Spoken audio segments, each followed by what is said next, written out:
Bonjour à tous et bienvenue dans Sport à 360. Et aujourd'hui, dans ce nouveau podcast, je vais traiter d'un sujet qui m'a paru assez important et intéressant à étudier. C'est pourquoi la Ligue des Champions est devenue plus importante que la Coupe du Monde.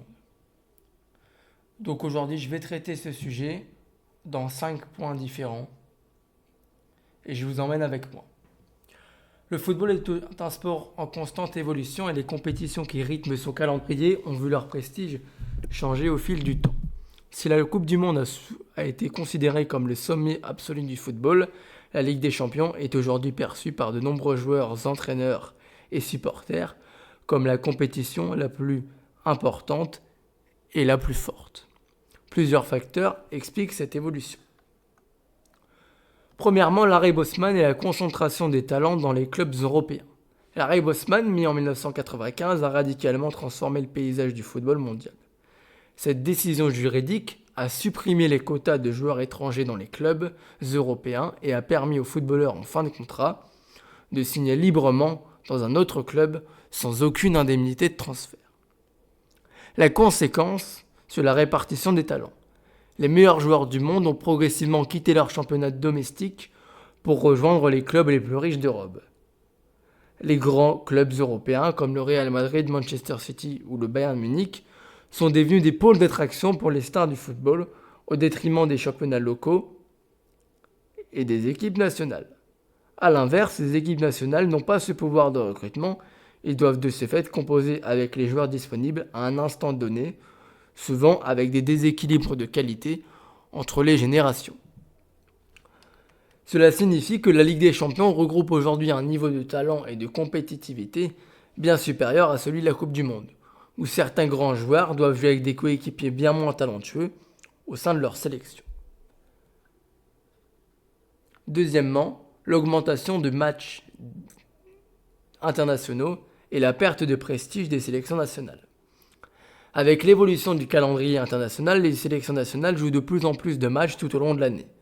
Cette inflation a contribué à réduire l'excitation et l'enjeu de certaines compétitions internationales, avec des salves de matchs de sélection internationale beaucoup plus importantes, avec en mars, en juin, en avril, en septembre, en octobre et en novembre. Cela donc fait environ 7 rassemblements par an, en plus des matchs de joueurs dans son club. La raison de cette perte d'intérêt est la multiplication des compétitions internationales entre la Coupe du Monde, l'Euro, la Copa América et la CAN, plus la Ligue des Nations et les qualifications à toutes ces compétitions. Les sélections nationales jouent beaucoup trop souvent. Cela banalise donc les confrontations et réduit l'attente des supporters.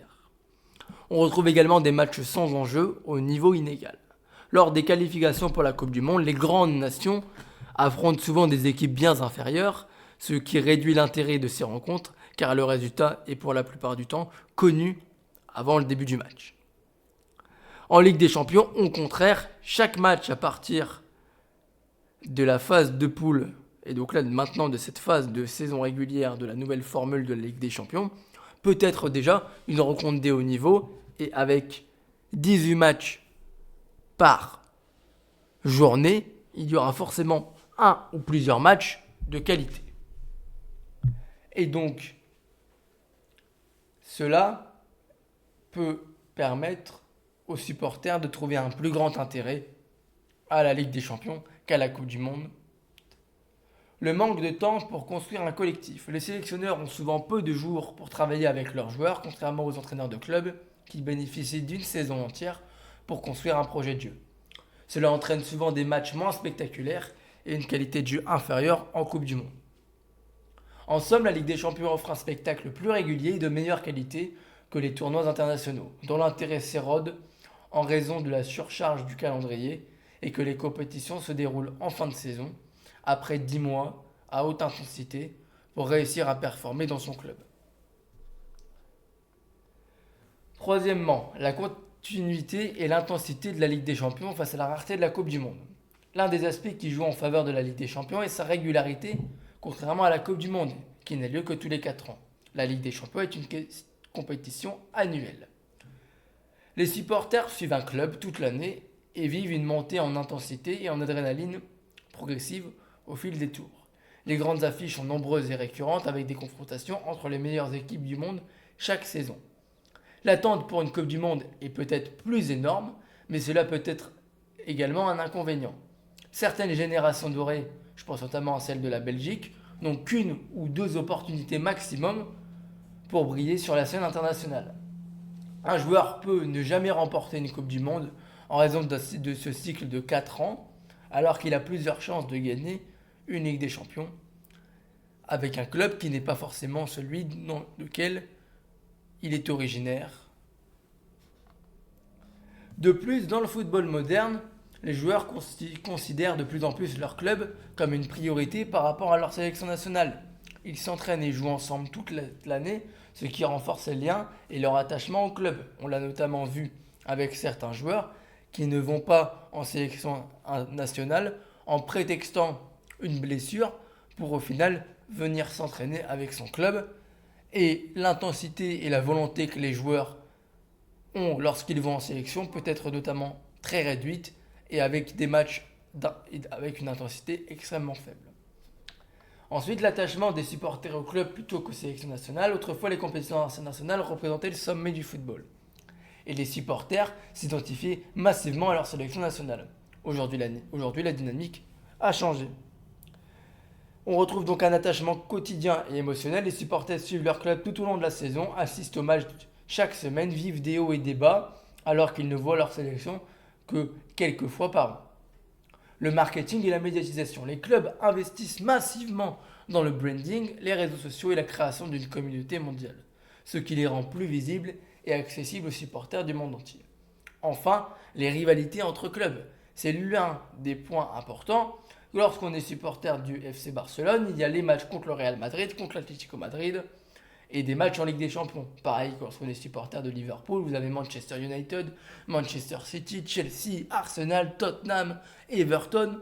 Vous avez beaucoup de matchs qui sont ancrés dans l'histoire et attisent une rivalité et une intensité intense. En comparaison, les matchs entre les sélections ne créent pas ce même niveau de tension en dehors des grandes compétitions.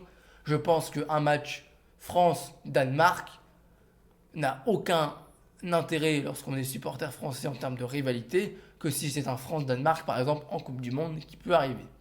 Ainsi, les émotions et l'investissement des supporters se souvent bien plus forts pour leur club que pour leur sélection nationale, renforçant l'importance de la Ligue des Champions dans leur club. On le voit notamment, l'envie des joueurs et des supporters lorsque leur saison est en pause suite aux trêves internationales.